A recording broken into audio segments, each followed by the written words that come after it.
6 নম্বর word কর্তৃক আয়োজিত মোহাম্মদ সুমির মিয়া ওনার বাড়িতে আয়োজিত আজকের ঈদ পুনর্মিলনী এবং কর্মী সমাবেশ। উপস্থিত আছেন সভাপতি হিসাবে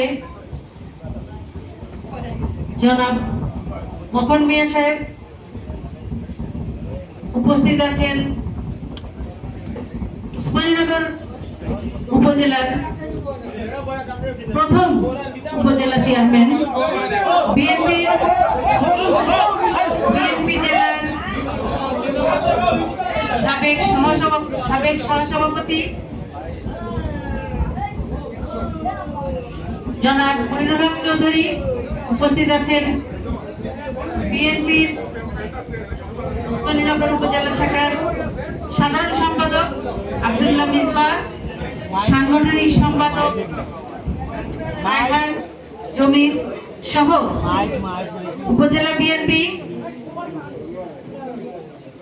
যুবদল, ছাত্রদল, কৃষক দল, ওলামা দল, সহযোগী এবং অঙ্গ সংগঠনের নেতৃবৃন্দ, উসমানপুর ইউনিয়নের বিভিন্ন ওয়ার্ড থেকে আগত নেতৃবৃন্দ, সম্মানিত মুরব্বিয়ান, আজকে যারা উপস্থিত আছেন, আসসালামু আলাইকুম। আজকে ঈদ পুনর্মিলনী যে ওয়ার্ডের সভা, সেই সভাগুলোতে অনেকগুলো সভা অনেক উপজেলা ইউনিয়নে ইতিমধ্যে সম্পন্ন হয়েছে। আমি আসলে ওয়ার্ডের সবাই উপস্থিত থাকতে পারিনি, যেহেতু আমি এখানে বর্তমানে সিলেটে আছি, সেই হিসাবে আজকে আপনাদের এই সবাই আমার উপস্থিতি। বিশেষভাবে ধন্যবাদ জ্ঞাপন করছি আজকের এই প্রতিকূল আবহাওয়া, বৃষ্টি, তার মধ্যে আপনার দূর দূরান্ত থেকে অসংখ্য নেতাকর্মী আজকে এখানে উপস্থিত হয়েছেন, বৃষ্টিতে ভিজে এখানে আসছেন এবং দীর্ঘক্ষণ বসে আজকের এই সমাবেশে আপনারা সকলের বক্তব্য এবং কথা শুনছেন। সেজন্য আপনাদেরকে বিশেষভাবে ধন্যবাদ জানাচ্ছি, অগ্রিম শুভেচ্ছা এবং ঈদের শুভেচ্ছা জানাচ্ছি। উসমানপুর ইউনিয়ন একটি ঐতিহ্যবাহী ইউনিয়ন উসমানীনগর উপজেলা জেলার।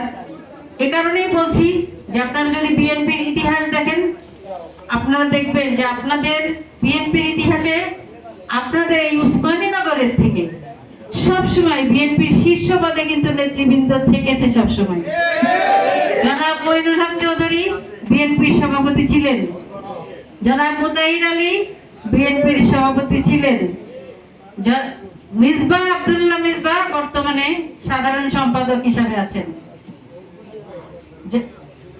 জরিদ ভাই উনি অসুস্থ।